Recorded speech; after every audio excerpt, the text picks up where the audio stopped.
नमस्कार दोस्तों, एक बार फिर से स्वागत है आपका हमारे इस चैनल में, जहां आज हम एक्सप्लेन करने वाले हैं सिटाडेल वेब सीरीज के 4th एपिसोड को। बाकी के 3 एपिसोड मैंने ऑलरेडी अपने चैनल पर अपलोड कर दिए हैं, जिन्हें आप आसानी से देख सकते हैं। तो वीडियो को शुरू करते हैं, और अगर वीडियो अच्छा लगे तो वीडियो को लाइक जरूर कीजिएगा, और इसी तरह के वीडियो पाने के लिए आप हमारे चैनल को भी सब्सक्राइब कीजिएगा, ताकि आपको इसी तरह के लेटेस्ट और फ्रेश कंटेंट मिलते रहे। तो 4th एपिसोड की शुरुआत होती है और हम देखते हैं आंद्रेस को। दरअसल बर्नॉट ने उसे बता दिया था कि एवी जिंदा है और वो इस वक्त मेसन की वाइफ है। ये देखकर आंद्रेस हैरान रह जाता है, क्योंकि उसे लगा था कि एबी मारी जा चुकी है। दरअसल आंद्रेस एबी से प्यार करता था। आगे हम मेसन और नाडिया को देखते हैं, जिनके सिस्टम में एक मैसेज आया था, और वो मैसेज दरअसल कार्टर का था, जो कि कई साल पहले उसने मैंटिक और ब्लैक साइट से भेजा था, लेकिन इन्होंने ये मैसेज अब जाके देखा है। कार्टर यहाँ पर सिटाडेल के एजेंट से हेल्प मांगता है। वो उन्हें बताता है कि वो मैंटिक और ब्लैक साइट में कैद है। तो ये मैसेज देखने के बाद मेसन और नाडिया तुरंत ही मैंटिक और ब्लैक साइट के लिए निकल जाते हैं, लेकिन वहाँ पर मैंटिकोर के ढेर सारे लोग थे। जैसे ही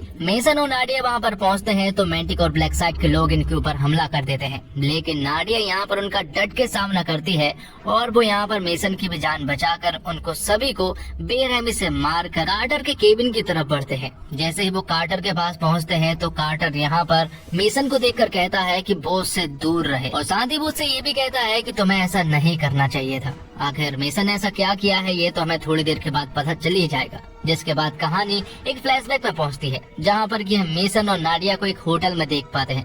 यहां पर दोनों एक दूसरे से प्यार करने लगे थे, और वो इस होटल में रोमांस भी करते हैं। तो आगे हम सिटाडेल हेडक्वार्टर को देख पाते हैं, जहां पर कि नाडिया मेसन को सेलेस नाम की लड़की से मिलवाती है, जो कि पेशे से एजेंट भी है। और यहाँ पर हमें ये भी मालूम चलता है कि सेलेस और मेसन प्रेजेंट में पति पत्नी है, लेकिन उनकी यादों को बैकस्टॉप कर दिया गया था, इसलिए उन्हें पास्ट का कुछ भी याद नहीं है। आगे हम देखते हैं कि दरअसल में मेसन और नाडिया सेलेस के साथ एक मिशन करने वाले हैं, और वो यहाँ पर सेलेस को डेविक और आंद्रेस के बारे में बताते हैं, और वो साथ ही उन्हें ये भी बताते हैं कि वो दोनों भाई जुड़वा हैं, और वो हाईटेक हथियार बनाने में एक्सपर्ट है। और हाल ही में उन्होंने एक ऑस्की नाम का एक पावरफुल हथियार बनाया है, जिसके द्वारा वो किसी भी बड़े बड़े सिक्योरिटी को आराम से तोड़ सकता है। और ऑस्की के अंदर ऐसी खूबियां हैं जिनके बदौलत वो परमाणु बम से कम नहीं है। तो प्लान ये है कि दरअसल में सेलेस को आंद्रेस के नजदीक भेजा जाना था, जहाँ पर कि उसे आंद्रेस से प्यार करना था। अगर आंद्रेस को फंसाने की कोशिश की तो आंद्रेस चुटकी में समझ जाएगा, और आंद्रेस उसका चुटकी में खेल खत्म भी कर देगा। इसलिए मिशन उसे समझाता है कि उसे आंद्रेस से प्यार करना होगा, उसे समझने की कोशिश करनी होगी। तो मिशन चालू हो जाता है, और सेलेस आंद्रेस से मिलने के लिए एक बार में पहुंच जाती है, जहां पर कि दोनों की मुलाकात होती है। कुछ दिन वो साथ में रहते हैं, और फिर दोनों ही रिलेशनशिप में पहुंच जाते हैं। आंद्रेस को लगा था कि सेलेस उससे प्यार करने लगी है, और आंद्रेस को बिल्कुल भी शक नहीं हुआ था कि वो उसे फंसाने आई है। यहाँ पर हमें ये भी मालूम चलता है कि सेलेस जब उसके साथ थी तो आंद्रेस ऑस्की पर काम किया करता था। वो अपने काम में इतना ज्यादा डूबा रहता था कि सेलेस पर उसकी नजर ही नहीं पड़ती थी, लेकिन सेलेस उन दोनों भाइयों को नोटिस किया करती, वो किस तरह से काम करती, वो सब कुछ समझती है। साथ ही यहाँ पर सेलेस एक दिन आंद्रेस से ऑस्की के बारे में भी पूछती है, लेकिन आंद्रेस सेलेस को ऑस्की के बारे में कुछ भी नहीं बताता है। और अब वो दिन आ जाता है जब यहाँ पर सेलेस ऑस्की को चुराने वाली थी। ये बात उसने मेसन और नाडिया को भी बता दिया था, इसलिए वो बैकअप टीम के तौर पर वहाँ पर पहुँच गए थे। यहाँ पर हम देखते हैं कि सेलेस ऑस्की को चुराने में कामयाब हो जाती है, और कहीं ना कहीं ये सब कुछ डेविक ने देख लिया था।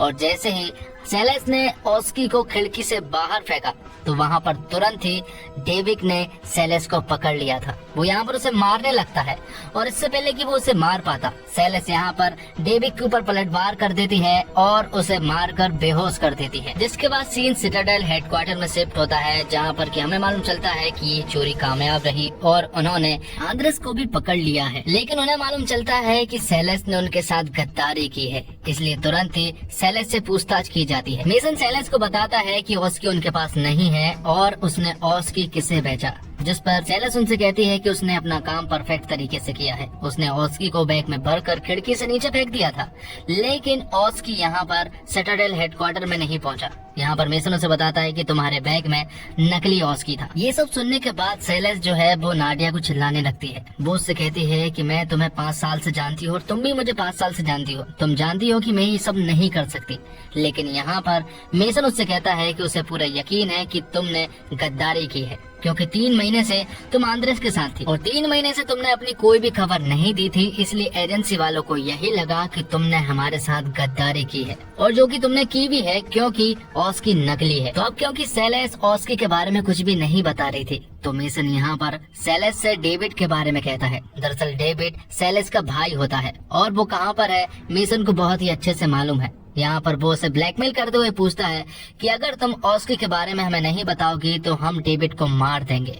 डेविड कहाँ पर है ये हमें बहुत अच्छे से मालूम है। लेकिन तभी नाडिया मेसन को बाहर बुला लेती है। यहाँ पर नाडिया मेसन से कहती है कि वो सेलेस को 5 साल से जानती है और उसे मालूम है कि वो हमारे साथ गद्दारी नहीं कर सकती। लेकिन मेसन को पूरा यकीन है कि सेलेस ने उनके साथ गद्दारी की है। जिसके बाद मेसन यहाँ पर ग्रेस से बात करता है। ग्रेस को भी ऐसा ही लग रहा था कि शायद सेलेस निर्दोष है और उसने हमारे साथ कोई भी गद्दारी नहीं की है।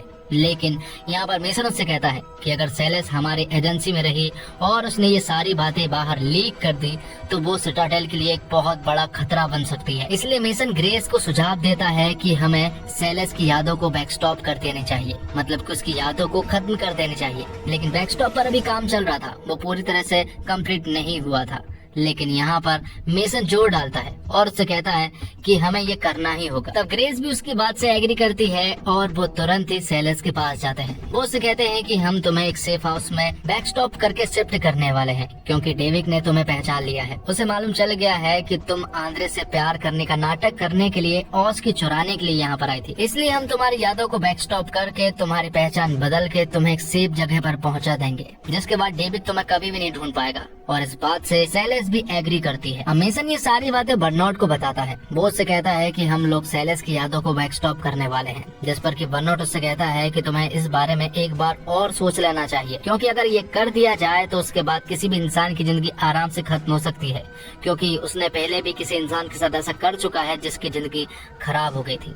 लेकिन मेसन उससे कहता है कि उसे मालूम है वो क्या कर रहा है। जिसके बाद हम देखते हैं कि सेलेस को हेडक्वार्टर में भेजा जाता है। वहाँ पर उसकी मेमोरी को बैकस्टॉप कर दिया जाता है। अब आगे हम देखते हैं मेसन को, जिसके पास थोड़ी देर के बाद कार्टर आता है। कार्टर यहाँ पर मेसन से बात करता है और वो उसे बताता है कि उसे सब कुछ मालूम है कि ये सब कुछ क्या चल रहा है। उसे मालूम है कि सेलेस निर्दोष है और उसे ये भी मालूम है कि इन सब के पीछे किसका हाथ है। लेकिन मेसन उससे कहता है कि इस बारे में वो बात ना करे। कार्टर उसे बताता है कि उसे भी पहले ऐसा ही लगा था कि इन सब के पीछे सेलेस का हाथ है, लेकिन जब उसने सर्वर चेक किए तो उसे मालूम चला कि किसी ने एक सीक्रेट ऑर्डर दिया था और वो ऑर्डर दरअसल में नाडिया ने दिया था। और ये सारी बातें मेसन को पहले से ही मालूम थी। दरअसल मेसन नाडिया से बहुत ज्यादा प्यार करता है, इसलिए वो सेलेस को गुनहगार बताकर नाडिया को बचाना चाहता था। जिसके बाद कहानी प्रेजेंट में जाती है जब मेसन और नाडिया कार्टर को बचाने के लिए उस केबिन में पहुंचे थे, जहां पर हम देखते हैं कि कार्टर मेसन से कह रहा था कि वो उससे दूर रहे, जबकि कार्टर मेसन से नहीं बल्कि नाडिया से दूर रहने के लिए कह रहा था। क्योंकि फ्लैशबैक के सीन में हमें बताया गया कि नाडिया ने ही वो सीक्रेट ऑर्डर दिया था और कहीं न कहीं ऑस्की भी उसके ही पास था।